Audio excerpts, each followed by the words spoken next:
I'm Brittany Lewis with Forbes Breaking News. Senate Majority Leader Chuck Schumer had a message for the people of Ukraine on the Senate floor Thursday. Help is on the way. This came before the Senate vote on the $40 billion Ukraine aid package. The New York Democrat also blasted what he described as MAGA Republicans for being, quote, on the same soft on Putin playbook that we saw used by former President Trump. Let's listen in for more. Today, the United States Senate will keep its promise to stand with the people of Ukraine.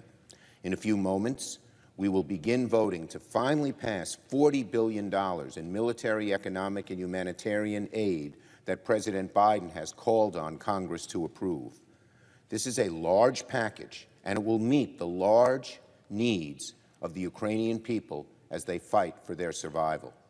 As President Zelensky has said, the Ukrainians are caught up in a fight for democracy, the very democracy we love itself. It's a fight we should not and cannot turn away from. By passing this emergency aid, the Senate can now say to the Ukrainian people, help is on the way. Real help, significant help, help that could make sure that the Ukrainians are victorious. Help is on the way in form of javelins and stingers and howitzers and other tools critical for victory on the battlefield. Help is on the way in the form of food and shelter and supplies for the 6 million Ukrainians who fled to neighboring nations because of the brutal, nasty, horrible bombardment by Putin, who I believe is a war criminal. And help is on the way in the form of economic aid, food aid, in assistance necessary to rebuild what Putin and Russia have sought to tear down but never can. And they can't tear down the hearts, the minds, and the strength of the Ukrainian people. Now, given how important this is, I wish I could say this vote will be totally unanimous. Every single Democrat in the House voted for this emergency aid package for Ukraine, and every single Democrat in this chamber, the Senate, is ready to support Ukrainians as they defend their young democracy. But unfortunately, once again, with MAGA Republicans, who seem to be way out of line in so many ways, the story is different on the Republican side. While most senators in both parties want this package done, it is beyond troubling to see a growing circle of Senate Republicans proudly oppose Ukrainian funding. 2 days ago, 11 Republicans voted against merely debating this legislation. It appears more and more MAGA Republicans are on the same soft-on-Putin playbook that we saw used by former President Trump. We all knew how President Trump reacted to Putin. Sometimes it was flattery, sometimes he was just fearful, but always seemed to go along and bow down to Putin. And now we've seen Putin's brutality. We've seen how wrong Trump was, but these 11 MAGA Republicans voted against even debating. Around the world, our enemies are watching what we do right now. What do you think they're going to conclude if they start seeing more and more U.S. senators oppose aid to democracies under attack by authoritarianism? Our adversaries might conclude that we're divided. America's divided. They might conclude that we lack purpose. The MAGA influence on the Republican Party is becoming all too large and all too dominant. We, Americans, all of us, Democrat and Republican, cannot afford to stick our heads in the sand while Vladimir Putin continues his vicious belligerence against the Ukrainian people, while he fires at civilian hospitals and targets and kills children and innocent people. But when Republicans, and a significant number, oppose this package, that is precisely the signal we're sending to enemies abroad.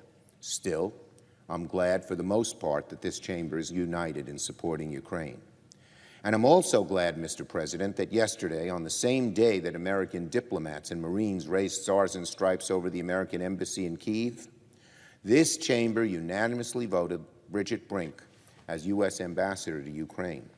It's the first time we have an ambassador to Ukraine since 2019, and her confirmation is terrific news that comes at a critical moment for both our countries. Finally, later today, Leader McConnell and I will host a bipartisan meeting with the leaders of Finland and Sweden. Their application to NATO will soon come before this chamber. And just as we quickly work to confirm Ambassador Brink, I hope we will be able to act swiftly and in a bipartisan way on the resolution admitting these nations into the ranks of the NATO alliance. Now, on another matter, restaurants. Mr. President, later today, the Senate is going to vote to move forward to give America's restaurants, local gyms, minor league teams, and other small businesses a much-needed lifeline to get back on their feet after 2 years of pandemic. I thank Senators Cardin and Wicker for their efforts on today's legislation. Every single component of this bill was drafted with bipartisan input. The benefits would help businesses in every single state in America, particularly those left out of earlier rounds of emergency funding. We should be leaping into action to help these places get back on their feet in times of recovery. Restaurants, gyms, teams, and small venues are all in the business of providing for their communities. Today, we should be in the business of providing for them. Some say that 2 years after the start of COVID, our restaurants don't need as much help as they once did. They think that because lockdowns are over, because people seem to be out and about again, it must mean things are going great for small businesses. That's dead wrong for too many of our businesses, especially small family-owned places. Many can't stay open a full day because they're short of labor, don't serve lunch, close Monday and Tuesday, don't have people at the bar. So they can't get their full income. And at the same time, many of these undertook big loans when they were closed during COVID. Those big loans are coming due. To have banks foreclose on these ongoing businesses that are growing once again, that are employing people once again, would be a huge mistake.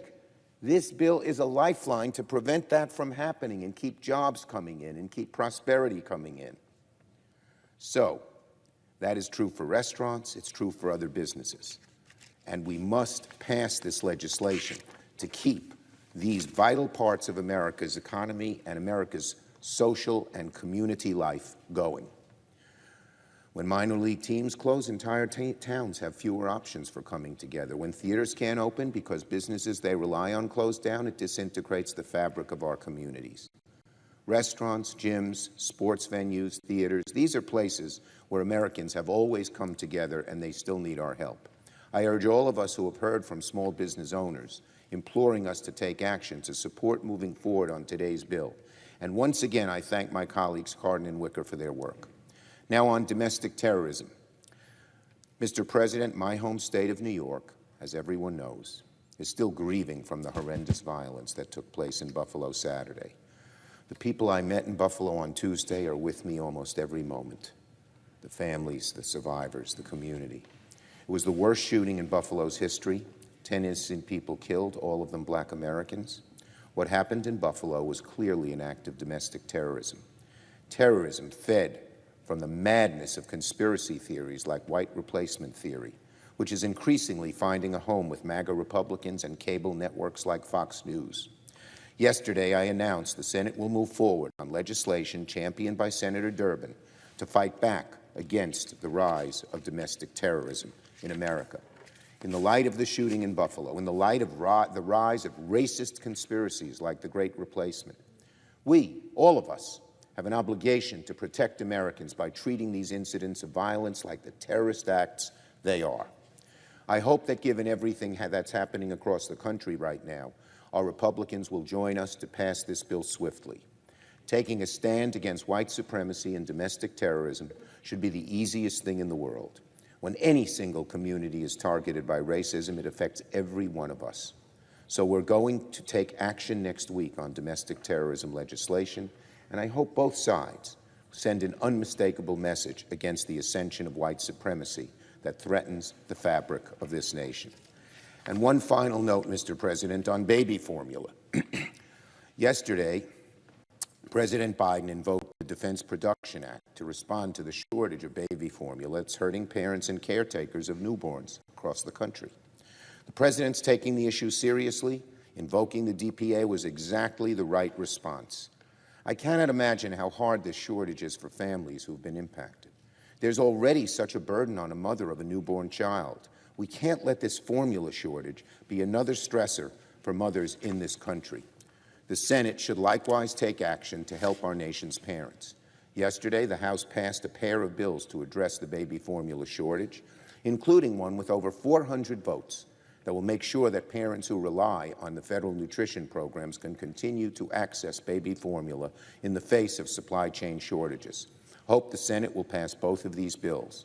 Here in the Senate, Senator Stabenow, Senator Boozman are championing nearly identical legislation to the bipartisan WIC bill that overwhelmingly passed the House.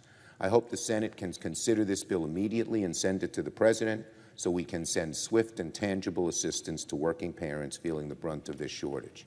Now I'm going to yield the floor.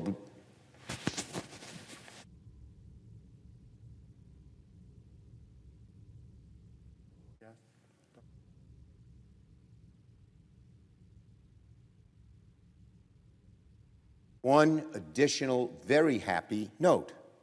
Today, my colleague Senator Hirono, in a few minutes, will ask consent to pass important legislation to create a congressional commission on the creation of the first national Asian American History and Culture Museum right here in the nation's capital.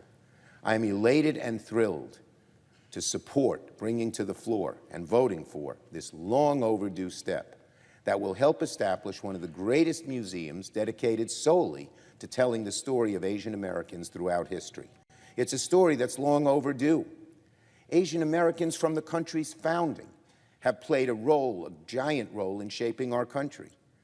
Much of that history is unknown, and we see the growing and vibrant Asian community from so many parts of the world, from the Middle East, from South Asia, from East Asia, from Southeast Asia, and everywhere else, all coming to America and working hard and growing families and establishing businesses and making America greater.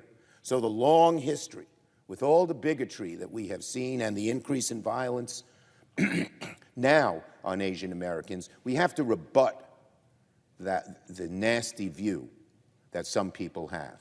And forming a museum that will show the greatness of this community, past, present, and future, will be so important. Because from the beginning of our founding, Asian Americans have played a great role in shaping the country. Too much of the history is unknown. Students never even come across these stories and lessons in school. That's disappointing. But it is also why this Asian American History and Culture Museum is so important.